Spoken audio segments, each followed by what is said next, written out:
Well, I gotta admit, I was interested in Survivor Series 2016. I truly was. I was interested in some of the matches. I was interested in some of the possibilities. I was interested in the possible outcomes and endings and the aftermath of this pay per view. Because going into it, I actually had a little bit of excitement for it. I was actually a little bit interested in it. I'm not saying I had full on interest in every single match, but I had enough interest for me to watch all 3.5+ hours. It might have even been 4. I don't even remember how long it went. Actually, no. Didn't this pay per view not even go 3.5? I could be wrong, but whatever. Whatever the case may be, I had enough interest to watch the pay per view live and in full. And of course, then the pay per view happened, and all of that excitement, except for one match, was pretty much gone. We kicked off with the women's 5-on-5 Raw vs. SmackDown tag match, and right then and there, I knew how this night was going to go. This match was just sloppy and choppy and botchy, and it just wasn't clean, and it was just all over the place. First of all, eliminations were happening way too quickly. Second of all, I appreciate the fact that the WWE was trying to establish Nia Jax in this match. That's what they needed to do. Unfortunately, what you don't need to do is have her tap. You made Nia Jax tap out. Why? Why? She's the monster in this match. Or at least that's what she's supposed to be. And you have her tap. Could understand if you had her maybe get herself disqualified, or, beat up one of her opponents so badly that it results in one of them being taken out of action, or hell, so badly that the ref actually chooses to disqualify her because she refuses to, refuses to let up. Would have been fine with that, but instead we had to make her tap. And of course, it just wouldn't be right without having Charlotte finish in the top as a sole survivor. It just wouldn't be right. On the one hand, you also had Bayley there, and you also needed to give her some kind of a win, and in a way, you still kind of made Charlotte look good because you had her attack Bayley at the end, but at the same time, this match was just too sloppy and all over the place. Then we get to or what some may say is the match of the night, and it's Miz versus Sami Zayn for the IC Championship. I liked the role that Maryse played in this match. I liked the work from The Miz, and I even liked some of the work, I'll admit it, from Sami Zayn, even though I don't like Sami Zayn personally, or as a wrestler, or pretty much as anything. Miz versus Sami Zayn was solid. Some may say it was the match of the night, and I may agree. Thank God that this match happened, and then we get to the tag team Survivor Series tag team match, if that makes any sense whatsoever. 10 on 10 between the Raw tag teams and the SmackDown tag teams, and I thought that, the women's match was bad enough, but this match was just atrocious. This was atrocious. And it was easily one of the worst tag team matches I've ever seen. It's a couple of things. First of all, you got the New Day as your long-reigning tag team champions. They're going to break Demolition's record, so why are we having them get eliminated like they're nothing? Does that make any sense whatsoever? I mean, honestly, this team's the most entertaining thing that you have. They're going to break a legendary record, which, unfortunately, down the stretch, nobody even cared about, which is a shame because it's a record that, stood for a long time that's now broken. But we have them eliminated quickly like they're no big deal.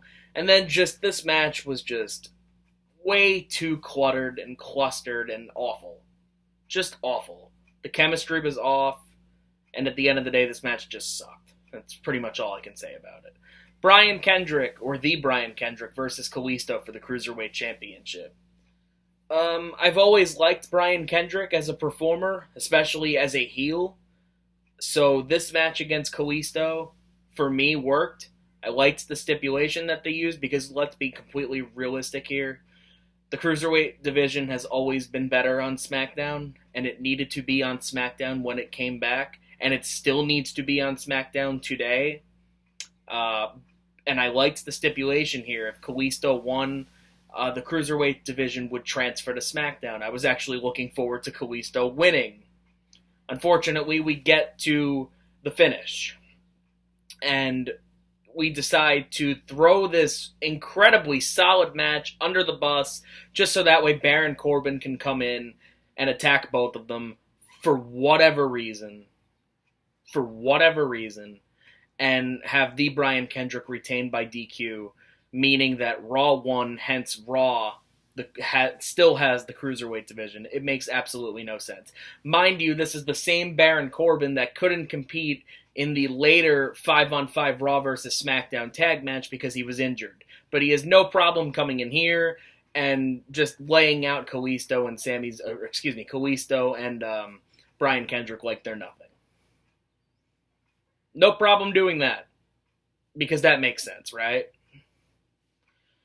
Whatever. Then we get to this Raw vs. SmackDown 5-on-5 elimination match, and there was a lot of crap done here, too. First things first, Kevin Owens and Chris Jericho got eliminated over a list. You have the two most entertaining parts of Monday Night Raw get eliminated in a joke way like that. Stupid.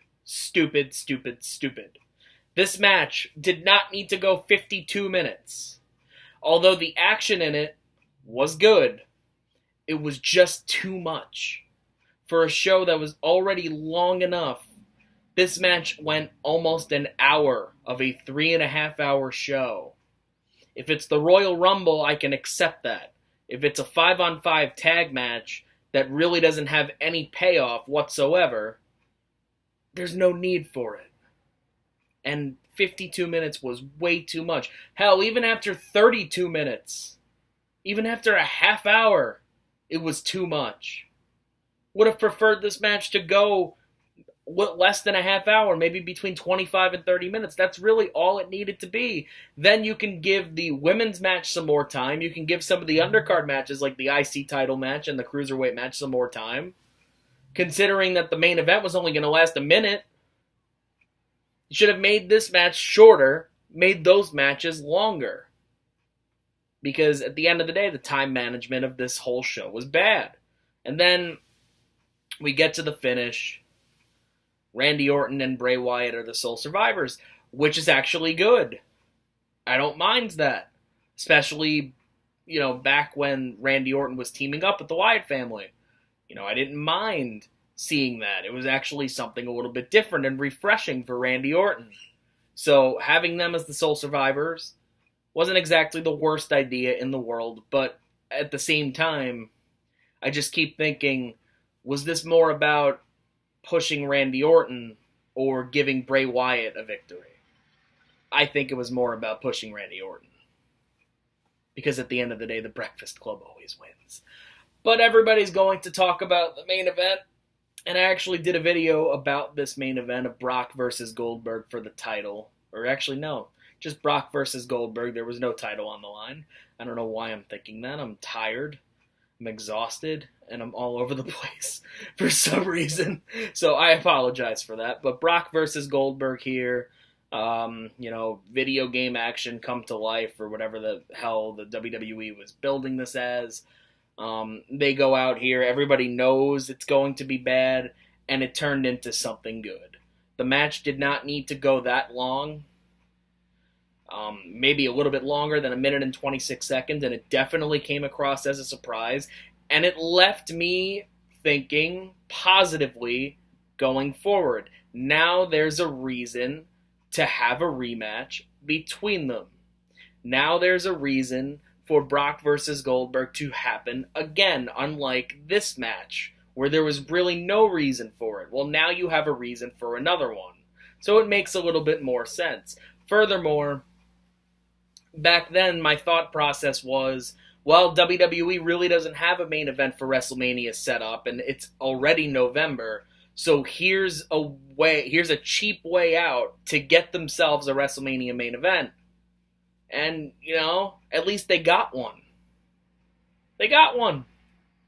And it left me intrigued for the future. Unfortunately, what they did in the future sucked. And by WrestleMania, I once again had zero interest in seeing Brock Lesnar versus Goldberg. But Survivor Series. Ups and downs. Lots of downs. Very few ups. And there were a few ups in places where I didn't think I was going to have any ups. Like Brock versus Goldberg. I didn't have any ups. Or I didn't think I would have any. But there were ups in that match.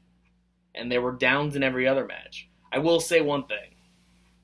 The 3 matches that should have delivered were the 3 tag matches. And the first 2 didn't. And the third one only half did. And you're going to remember Brock versus Goldberg. But to be honest, I'm not going to remember this show. Quite frankly, looking back at it, I still don't like it as much as I did back in, November. I don't. Because I look at what happened after with everyone involved. Brock versus Goldberg, again, for the title at WrestleMania. Just didn't care for it. What they did with Bray Wyatt and Randy Orton at WrestleMania, again, led to Bray Wyatt losing. All of this led to something that I did not like. So, that's ultimately how I'm going to remember Survivor Series.